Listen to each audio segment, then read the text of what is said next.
Halo teman-teman, perkenalkan nama saya Intan Nuraini dari kelas 10 Perhotelan. Jadi di video kali ini, Intan akan membahas presentasi yang sudah Intan buat, yaitu melakukan identifikasi dan penanganan situasi konflik bab 6 pada mata pelajaran Komunikasi Industri Pariwisata. Selamat menonton. Definisi konflik. Konflik adalah ketidaksepakatan atau perselisihan yang terjadi ketika nilai atau value atau keyakinan beliefs, kebutuhan atau needs, dan selera atau taste menjadi sebuah pertentangan. Terjadinya sebuah konflik pasti dilatar belakangi oleh beberapa faktor. Faktor penyebab terjadinya konflik adalah yang pertama, faktor manusia. Nilai sikap dan kepercayaan atau values, attitude and beliefs. B. Kebutuhan dan kepribadian manusia atau needs and personality. C. Perbedaan persepsi atau perceptual differences. Yang kedua, faktor organisasi. Persaingan dalam menggunakan sumber daya, perbedaan tujuan antar unit-unit organisasi, interdependensi tugas atau saling ketergantungan antar kelompok, perbedaan nilai dan persepsi, kekaburan yurisdiksional atau batas aturan tidak jelas, masalah atau status yang akan mengancam kelompok lainnya, dan yang terakhir, hambatan komunikasi. Ketiga, faktor situasi. Kesempatan dan kebutuhan berinteraksi. Kebutuhan untuk berkonsensus, ketergantungan satu pihak kepada pihak lain, perbedaan status, rintangan komunikasi, dan batas-batas tanggung jawab dan jurisdiksi yang tidak jelas. Kemudian, konflik yang terjadi di dalam ruang lingkup dunia kerja atau tempat kerja terdiri 4 tingkatan, yaitu yang pertama level individu atau intra-individual konflik, yaitu konflik dari dalam yang terjadi pada diri seseorang, di mana individu bimbang dalam memilih beberapa kepentingan hidupnya. Yang kedua, level antar individu atau interpersonal konflik, yaitu konflik antar perorangan antara dua individu atau lebih yang mempersulit suatu organisasi bisnis untuk mencapai tujuan. Yang ketiga, level kelompok atau antar organisasi, yaitu tingkatan yang terjadi antara kelompok di mana satu kelompok mengganggu kelompok sehingga menghalangi untuk melakukan pekerjaan dengan sukses. Yang keempat, level organisasi, yaitu tingkatan konflik yang terjadi antar organisasi, misalnya satu perusahaan dengan perusahaan lain karena adanya perbedaan kondisi kerja dan gaji. Tahapan konflik. Tahapan perkembangan sebuah interaksi manusia mengarah pada konflik, yaitu yang pertama, konflik masih tersembunyi atau laten. Berbagai macam kondisi emosional yang dirasakan sebagai hal yang biasa dan tidak dipersonalkan sebagai hal yang mengganggu dirinya. Yang kedua, konflik yang mendahului atau attendant condition. Tahap perubahan dari apa yang dirasakan secara tersembunyi yang belum mengganggu dirinya, kelompok atau organisasi secara keseluruhan. Yang ketiga, konflik yang dapat diamati atau perceiver konflik dan dapat dirasakan atau felt konflik. Muncul sebagai akibat antecedent condition yang tidak terselesaikan. Yang keempat, konflik terlihat secara terwujud dalam perilaku atau manifest behavior. Upaya untuk mengantisipasi timbulnya konflik dan sebab serta akibat dari timbulnya. Yang kelima, penyelesaian atau tekanan konflik. Terdapat 2 tindakan yang perlu diambil terhadap suatu konflik, yaitu penyelesaian konflik dengan berbagai strategi atau sebaliknya adanya tekanan. Yang keenam, akibat penyelesaian konflik bisa berdampak positif dan negatif. Dalam penerapannya secara umum, konflik akan mengalir melalui jumlah tingkatan atau level yang berbeda sebelum mencapai sebuah krisis. Terdapat beberapa tingkatan tahapan berkonflik, yaitu rasa tidak nyaman, kebutuhan dan harapan seseorang yang tidak terpenuhi, misalnya seseorang tamu yang tergesa-gesa untuk dapat check-in ke hotel, mereka tidak ingin menunggu pada meja resepsionis terlalu lama. Yang kedua, kesalahpahaman. Pada tahap ini, kesalahpahaman muncul karena sesuatu hal tidak secara jelas diungkapkan, dan apabila kesalahpahaman ini meningkatkan akan menyebabkan rasa ketidaknyamanan semakin meningkat pula. Misalnya tamu yang telah tergesa-gesa tadinya meminta resepsionis untuk segera memproses registrasi kamarnya dengan perkataan yang ketus dan tidak segera ditangani oleh petugas karena kondisi hotel sedang ramai. Yang ketiga, insiden. Seseorang mengekspresikan ketidakpuasan mereka atas satu situasi. Ekspresi tersebut dapat bermacam-macam berbentuk.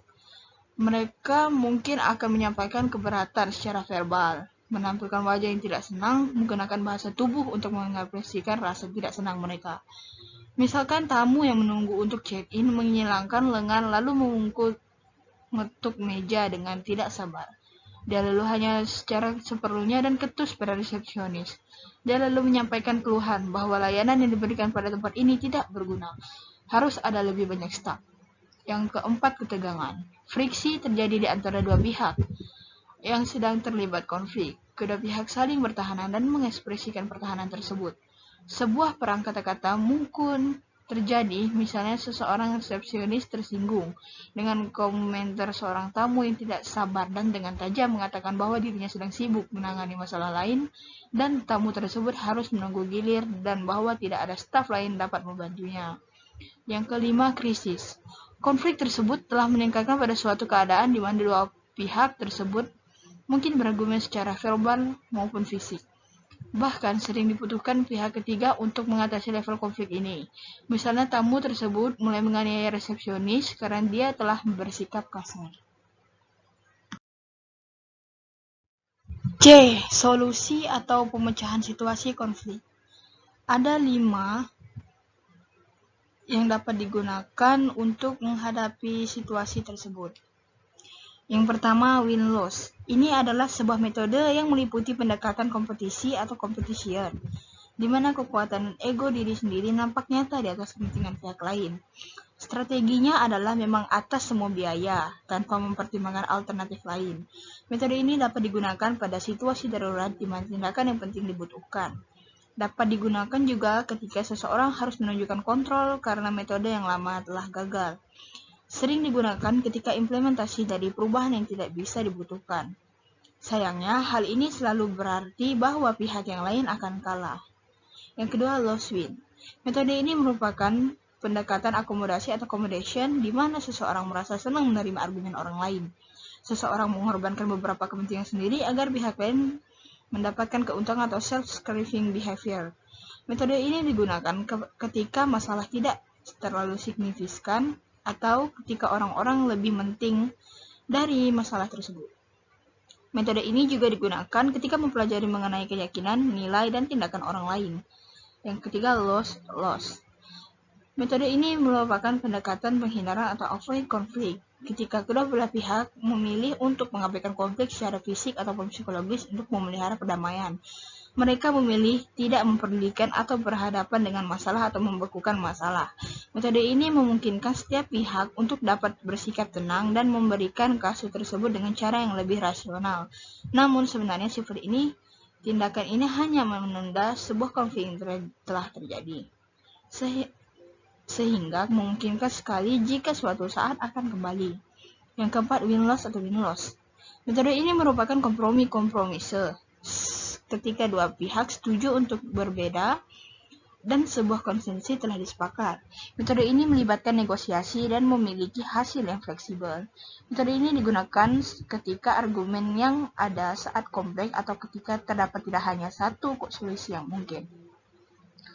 Kadang-kadang tekanan dari pihak luar atau keterbatasan waktu mendorong terjadinya sebuah kompromi untuk mendapatkan win-win solution. Yang kelima, win-win. Metode win-win melibatkan pendekatan kolaborasi atau kolaboratif. Metode ini menciptakan suatu kemenangan dengan saling bekerja sama. Kedua argumen didengar dan dikaji dengan kedua masalah dan individual dipertimbangkan. Kolaborasi sering menghasilkan hasil yang lebih ekstensi dan membangun. Metode tersebut menguntungkan semua pihak yang terlibat.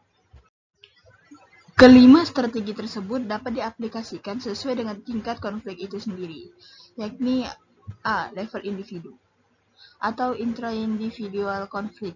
Dapat dilakukan dengan strategi seperti menciptakan kontak dan membina hubungan dengan orang lain, menumbuhkan rasa percaya diri, menumbuhkan kemampuan atau kekuatan diri sendiri, menentukan tujuan dan membuat prioritas atau confrontation, mencari dan memilih beberapa alternatif atau kolaboratif, merencanakan keluar dari konflik diri, pribadi, atau accommodation. B. Level antar individu atau interpersonal konflik. Dapat dihadapi dengan strategi yang pertama, lose-lose, yakni dengan cara memasukkan orang ketiga dalam penyelesaian konflik. Campur tangan orang ketiga bertujuan sebagai A. Arbitrasi. Pihak ketiga sebagai hakim yang mendengarkan permasalahan dari kedua belah pihak dan memutuskan penyelesaian konflik melalui suatu perjanjian yang mengikat. B. Mediasi. Pihak ketiga berfungsi sebagai mediator. Karena pihak ketiga tidak memiliki wewenang secara langsung dengan yang berkonflik dan memutuskan penyelesaian konflik antar kedua belah pihak. Yang kedua, win-lose. Merupakan penekanan terhadap salah satu pihak juga dapat dilakukan dengan cara penarikan diri, rujukan karena danai rintangan komunikasi, taktik paksaan dan penekanan, taktik yang berorientasi pada tawar-menawar. Yang ketiga, win-win. Digunakannya strategi ini menjadi pemecah yang menangkan sebuah pihak atau semua pihak, karena menggunakan semua aspek seperti pengetahuan, keterampilan, komunikasi, dan interaksi. Pemecahannya dapat dilakukan dengan dua alternatif, yaitu pemecahan masalah terpadu atau integrative problem solving, B. Konsultasi proses antar pihak atau interparty process consultation. C. Level kelompok atau antar organisasi. Dapat dilakukan pemecahan pada strategi, pendekatan birokratis, pendekatan intervensi otoritatif, pendekatan sistem, dan reorganisasi struktur. Mengelola atau mengatasi situasi konflik. Terdapat 5 gaya mengelola konflik yang sudah umum diterima, yaitu yang pertama, integrating atau problem solving. Dalam gaya ini, pihak-pihak yang berkepentingan secara bersama-sama mengidentifikasikan masalah yang dihadapi, kemudian mencari dan mempertimbangkannya, serta memilih solusi yang tepat untuk menyelesaikan permasalahan. Yang kedua, obliging atau smoothing. Gaya obliging ini diberikan oleh salah satu pihak yang berkonflik untuk memuaskan pihak lain, karena berupaya mengurangi perbedaan-perbedaan dan meningkatkan kebersamaan. Dari sini akan timbul rasa kerjasama. Namun ini sifatnya sementara dan hanya terjadi pada antar personal karena berdekatan. Yang ketiga, dominating atau versi. Pastinya lebih berorientasi pada dirinya sendiri dan lemahnya perhatian kepada orang lain. Gaya semacam ini harus segera diidentifikasi saat ditemukan pada salah satu pihak dan diberikan pendekatan-pendekatan sehingga dari sifat dominating akan merubah pada sifat obliging. Yang keempat, avoiding. Gaya ini disebut dengan gaya tarik ulur, artinya tidak begitu menyita perhatian dan waktu di antara kedua belah pihak, karena sifat permasalahannya remeh atau sepele. Kekuatan gaya ini adalah untuk menghadapi situasi yang membingungkan atau ambiguous situation, sehingga tidak menyentuh masalah pokok. Yang kelima, compromising. Taktik ini menempatkan seseorang pada situasi menghargai kepentingan orang lain dan kepentingan diri sendiri. Kuncinya adalah saling memberi dan menerima atau take and give approach. Gaya yang digunakan ini adalah saat kita mengelola konflik terkait dengan orang-orang yang memiliki tujuan yang sama, namun berbeda pandangan, sehingga kita hanya membutuhkan dan jalan tengah dengan pendekatan memberi dan menerima tadi. Baiklah, hanya itu yang dapat saya sampaikan. Kurang lebihnya saya mohon maaf, dan saya mengucapkan terima kasih sudah menonton.